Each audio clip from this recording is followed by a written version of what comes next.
அதான் கேட்குறேன்.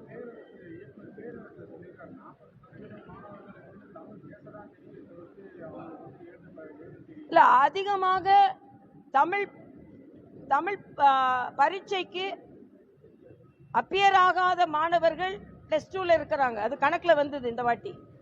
அதே மாதிரி தேர்வு எழுதாத மாணவர்கள், அதே மாதிரி தமிழில் தேர்வில் தோல்வி அடைந்த மாணவர்கள் தமிழகத்தில் அதிகம் இருக்கிறார்கள்.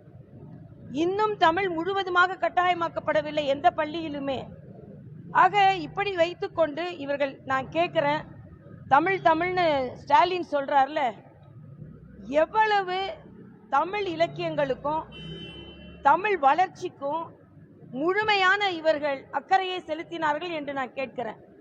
தமிழ் பல்கலைக்கழகம் என்ன நிலையில் இருக்கிறது என்பதையும் நான் இங்கே கேட்கிறேன். ஆக இவர்கள் தமிழகத்திற்குள்ளேயே தமிழை வளர்க்காமல்